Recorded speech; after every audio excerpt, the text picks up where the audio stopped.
forbid you are sitting in this place saying, I don't care about legacy. You need to care about it because somebody's got to live in the life you have. You are passing something down whether you want to or not.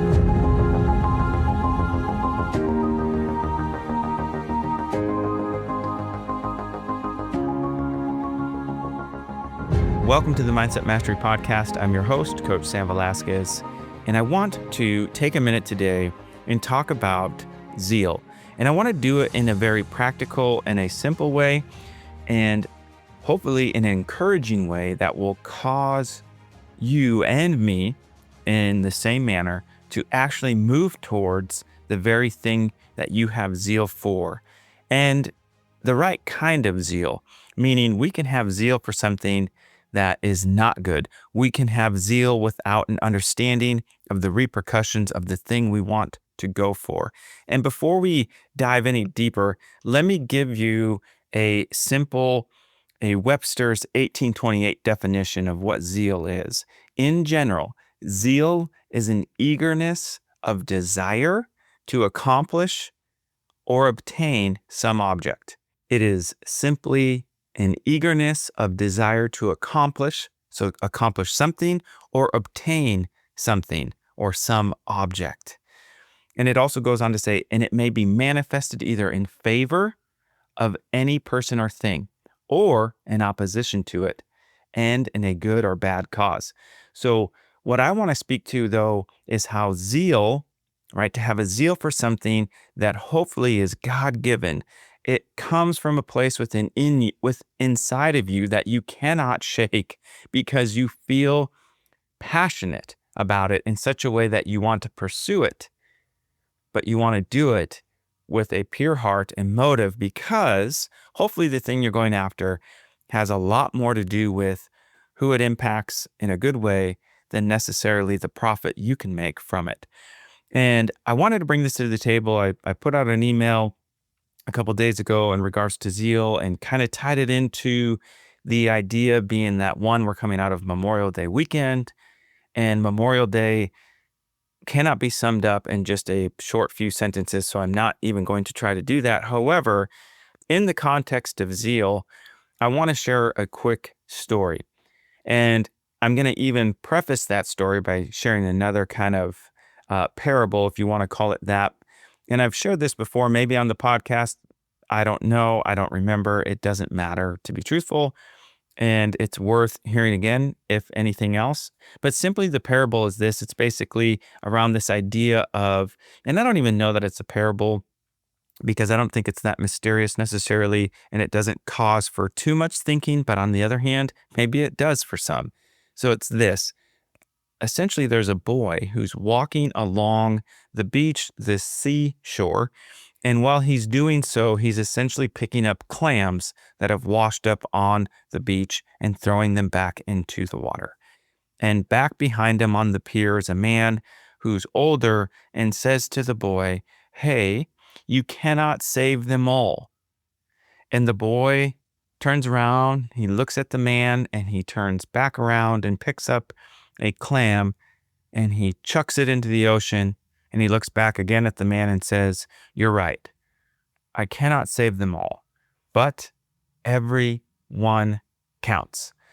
And I share this because I learned a life lesson that I wasn't looking for, but came to me over the course of a time and season in my life where I was in combat and a military situation that went wrong while in combat. And long story short, I ended up in the hospital. And I'm sharing this because there's something about zeal that when we understand, is it a pure motive, and am I and or should I be pursuing this?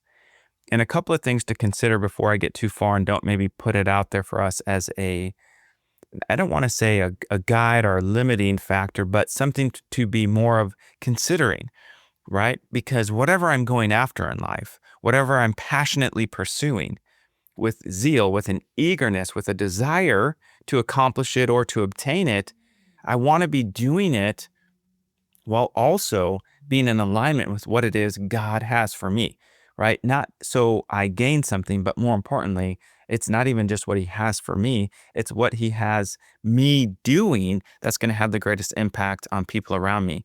Hopefully, starting from inside the four walls of your home, which is what I foundationally stand on, is starting there, right? Within the context of your own faith, your own marriages, if you're married, your own families, and then beyond.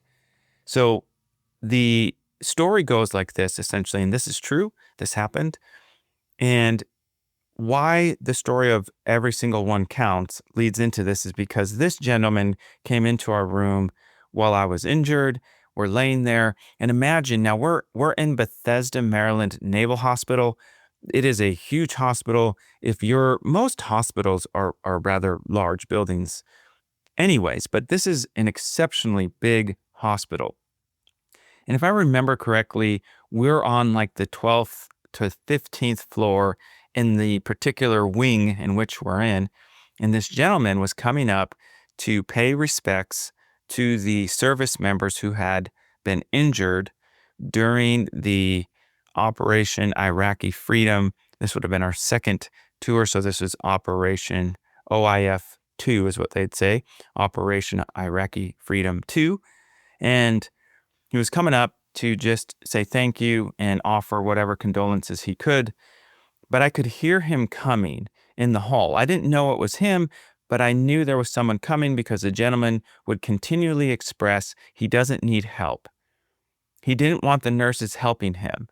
But lo and behold, he's essentially, if I remember right again, he's like 94, 95, 96-year-old man. And he could only take so many steps and then have to kind of pause. Great balance, well within his right mind, extremely still sharp, very vigilant. And so it was just his physical capacity was just, like you would assume when you're 90 plus years old. And he would shuffle, shuffle, shuffle, pause and wait. And so nurses kept, rightfully so, asking if he would like a hand, if he would like a walker, if they could assist him. And he said, no, he's fine. He would get it. But eventually he made it to our door. He made it to the, entrance to the room we were in. And when I say we, I was in that room with a good buddy of mine who had also been injured in the exact same combat and conflict on the same day. And, it was like a movie where this old man appears and you're thinking, wow, who is this guy? And he just slowly made his way over to my bedside. And just a little context for you, I had not shared anything. I had not shared a single thing about what had happened to me and my perspective and what I experienced in that situation that day that went horribly wrong, but yet is still very normal in the context of combat, to include friendly fire. We lost 2 specific Marines I served with on a daily basis, as well as we lost many other Marines and service members who I worked with, side by side in training, but not necessarily on a day-to-day basis. But overall, 43 plus service members were lost that day. It was horrific, but that's another story for another day. But that's how I got to the point to where I want to express the part of the story that matters when it comes to zeal and how everyone counts. And so this gentleman asked me what had happened, and something inside of me just expressed it to him. I just shared everything that was on my heart, anything and everything I could remember about that moment on that day and the nitty-gritty of all of it. Now, this gentleman was barely old enough, but he was old enough that he had served in World War II, the tail end, and in Vietnam, which is astounding to me. And he was just expressing how, as I was telling him, being in a unit of 57 men and losing 2 specific men that we knew that day, he had made a comment that he had a similar story. And to not get into all the details, essentially at the end of his story, he expressed how he was also part of a unit who had 50, plus rough men in there, except for he was one of 2 who lived and made it out of it. And I thought to myself that no, that's not the same at all. Like I can't even comprehend that level of loss and how to just, and the fact that he's now here at my bedside talking, trying to be an encouragement to me. And he said something to the effect of, the things we experience, our stories and the things that happen in our lifetime, they are unique to us. And of course, many stories have similarities and things that are comparable healthily, but he said our stories aren't for comparison. He said they're there for us to be able to have so we can share them with others, not so they can understand them, but so they can be encouraged. Because you know what? And he said something again along these lines to the effect of it's not necessarily what happened to us, but how what happened to us can be an encouragement and a reminder for those that we're sharing the story with. Not again so they can relate or fully understand, because no one can fully understand everyone's unique story, but we can be encouraged by it because everyone counts. Every single person, every single story. And so the zeal that we have, right? And this is why zeal matters. This is why the pursuit of the thing you are passionate about and you are eager and desire healthily, meaning your heart is positioned in the right spot. Your motives hopefully are pure as they can be. Not perfect, but they're pure in a sense that they're not so you can just have selfish gain or obtain the thing or accomplish the thing. They're so you can position yourself to go after the thing God has put inside of you with zeal so that you can make an impact on one or many is not relevant. It's just that every one counts. And so my encouragement to myself, to us today, coming out of Memorial Day weekend, with zeal in mind, maybe you're in a position where you feel like your zeal is at an all-time low. Maybe you feel like, I don't feel eager or desire anything to accomplish or attain, or I don't even know what that is. Listen, God has a specific plan, purpose, and design for every single one of our lives. And my encouragement is to put your zeal in God then, right? And he'll begin to show you what it is he wants you to do.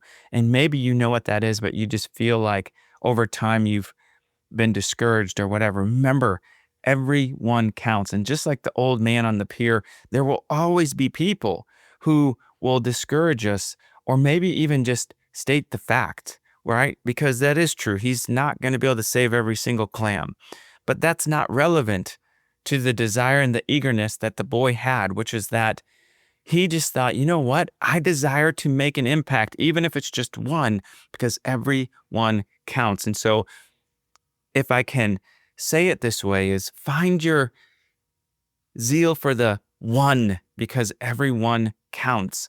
And on the tail end of Memorial Day weekend, bear in mind something that always stuck with me through another story I will forego telling, and I've told it before on the podcast, but remember, because we should have zeal and a desire and an eagerness to accomplish and obtain anything for the mere fact that we still have air in our lungs means I can make an impact on just one. I can make an impact on many. I can make an impact. I can accomplish and obtain something because I have air in my lungs. And what we do in the process, the stories we begin to, create or walk through and out of are simply there so they can be an encouragement to someone else. They're not there so people can just ooh and ah and say, look at me and what I've done and accomplished, or look at what I've obtained. No, they're there so we can kindle the fire of their zeal so they will continue to go after with eagerness and desire to accomplish and obtain the thing that God has put in front of them. That is the zeal that I want to kindle in my own life, that I want you to kindle in your life. And it is a zeal that is to obtain or accomplish something for the purposes in which God has put there. And from that comes the fruit and the profit and all of the things. But it's not to go after it just so you can merely profit. No, it's so that that one clam can still have life, because they weren't dead. And certainly they will die if no one decides to look at them as the one that they can make an impact on. And we're in the same boat. So rekindle your zeal. be eager and desirous to accomplish and obtain the thing that God has put inside of you, that is in your spirit, that you cannot shake.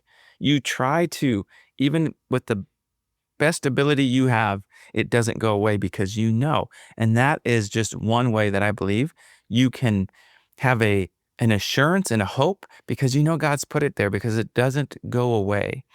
And just like that gentleman who encouraged me that day and reminded me that our stories are simply opportunities to breathe life back into and bring about the zeal within someone else. It's not about our stories. It's about them. And use your story to be able to impact them with a zeal and an eagerness to help not only yourself, but the people around you also desire to accomplish the thing that God's put inside of them.